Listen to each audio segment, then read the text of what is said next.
If retirement is on the horizon, you probably have a 401k, an IRA, maybe a Roth IRA, maybe an HSA, maybe a brokerage account. Maybe you've never heard of the last few I even spoke about. These accounts are all really important so you can retire and create as much income as possible. But there's a few accounts that you might not be aware of that I'm going to show you today.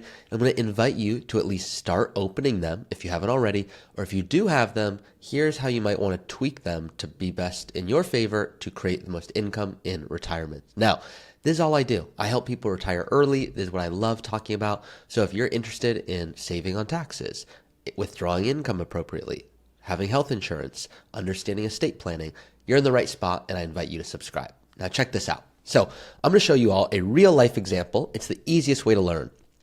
This is inside of the Early Retirement Academy, which is the software that you can see. If you want this, it's in the description of the video. This is a real couple. I'm just changing their name for security purposes. You can see 58 and 50 years old with a child who's 19. When you look at their investments, you can see the following. They have a traditional 401k with $1.4 million. They have a Roth IRA with $210,000.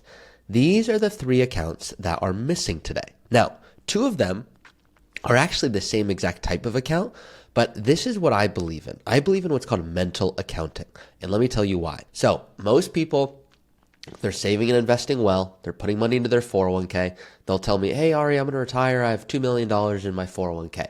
I'll say, no, you don't. And they go, well, you don't sleep next to me, so you have no idea how much I really have. You can't log into my account. I go, you're correct. I'm just kind of being fun here. But the reality is you don't have $2 million because you got a deduction when you put that money in. That saved you in taxes. Now, when you take the money out, you have to pay taxes. So your $2 million, maybe you're actually going to net of that 1.7 or 1.8 or 1.6, depending on taxes, of course. And they go, okay, so what's your point? I'll say, I'm not saying you can't retire. I'm saying let's be intentional about it. So if I go back to my screen here, you can all see here, 1.4 million, that's their traditional 401k. 210,000 is the Roth IRA. If this person wants to retire, they're 58 years old, spouse is 50. Well, they can't start pulling from their 401k or IRA until 59 and a half. Now, there's something called the rule of 55, which would allow this person, if they wanted to retire, to access these funds as long as you retire in the year you turn 55 or later. So it is an option, but it's not optimal. And so here's someone that I would argue saved or invested too well. Now, some of you are going, too well? What do you mean? You literally just said that someone who has $2 million, they don't really, because after taxes, maybe it's 1.6 or 7. And I'll say that's correct, but they invested too well in the wrong place. And so what I mean by that is this is an account that's great, but they're going to have to pay taxes when they pull the money out. The Roth IRA is great, but you don't want to touch that for a long time. It's the best account because it grows tax-free. What they're missing is what's called a brokerage account. I call this the superhero account. You can see here, this is a real couple. They have a home worth $890,000. There's a loan on it. That mortgage is $315,000. Their brokerage account today is zero. It's missing. They don't have it at all. The benefit of this account is you can invest however you want, and there are absolutely no issues if you want to pull money early. So let's pretend you wanted to retire at 54 or 53, or even you want to retire at 57, but most of your money is not with your 401k. Maybe a lot of it is in a brokerage account. This is the flexibility account. Now, what don't you receive? What you don't receive is you don't get a tax deduction when you put money in. So what I see a lot, I made up a phrase, and the phrase I made up is called qualified rich, cash poor. And that's when you have too much money in qualified accounts. That's most people who come to me. Most people have similar assets here. They're reaching out going, yeah, I have a lot of money in my 401k. I know I need to make sure that I'm optimizing. What do I do? And so oftentimes encouraging someone, excuse me, I'm just getting over a cold, but guys, I make lots of videos, and so apologies, you're getting the raw content. I have my editor do a lot of work for me, and he's amazing. So just want you guys all to know, no editor issues. Some of you guys have left comments on previous videos going, hey, that should be edited out. I give them so much work. They're amazing. Okay. So sometimes you're going to have to hear me clear my throat. Apologies. So this is the account that's missing.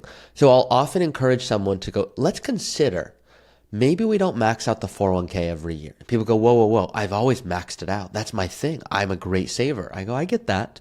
But can we start maybe at least getting the match from your employer, which is wonderful, and moving some money to this superhero, this brokerage account? That's the first account I'd want you to consider.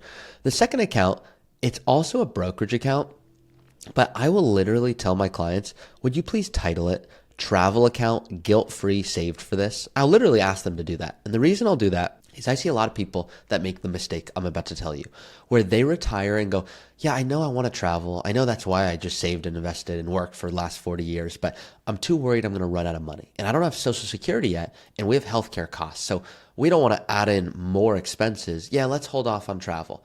But that's the reason you did the saving. It's to go do these things. So I don't recommend someone does these things if they're not in a position to do them comfortably, obviously. But if they're in a good spot, this is the reason you saved and invested. It is now time to go enjoy the fruits of your efforts. It's the time. So all of this to say, what I'd encourage is if this person's considering to work, let's say 2 or 3 more years, I would maybe ask them, maybe we don't add more money to the 401k.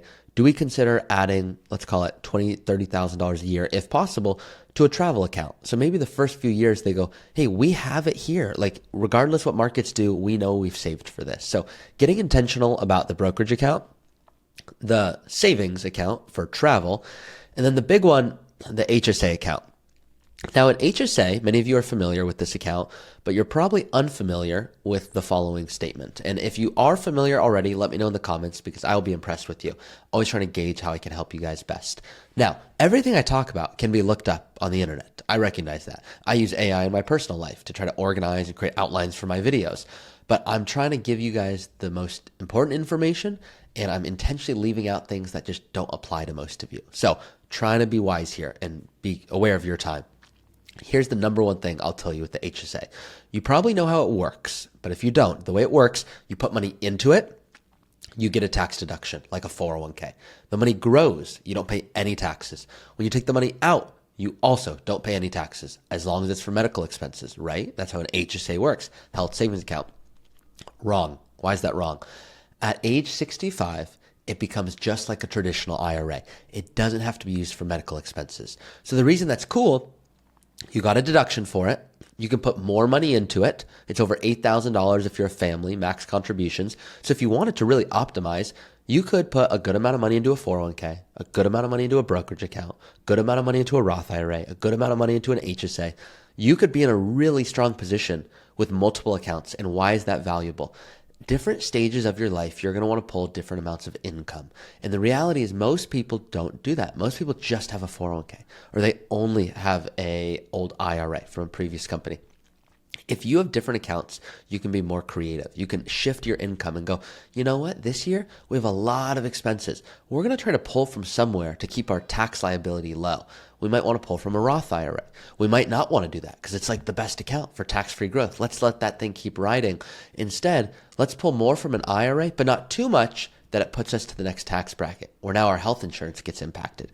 So there's a lot to this, but these are the 3 accounts that I'd encourage you to consider having opened, if not already funded, before you actually retire, because this allows you to massage your income. The real value of this account, this superhero account, what I call it, is you can choose how you create the income, because when you pull from a 401k, it's as if you just made more money working. It's called ordinary income. From a brokerage account, it can either be ordinary income or capital gains. Now, if you go on the interweb, that's how I joke with my clients, on the interweb, and you search Ari Taublieb superhero account investing, you'll see this was one of the more popular videos, 30,000 plus of you guys going, yeah, how do I invest that superhero account? So you can, I'm going to link this below if you want to watch this video next. Now, if you've watched all of this and you're like, hey, this is great, but I want help with this. I don't want to actually have to learn how to do all of this and the moving pieces. This is what we do here at Root. So if you go to our website, rootfinancial.com, and you click up here, see if you're a fit, you can go through the process. Once again, I don't think everyone needs to do this. This is only if you're going, look, I'm about to retire. I don't want a new job having to manage all of this. Which account? How should I save? I'm a few years out from retirement. What should I prepare? What do I know? What don't I know? If it's of interest, you can go ahead and schedule a call, and we'll talk to you when you reach out. That's it. Thanks, guys.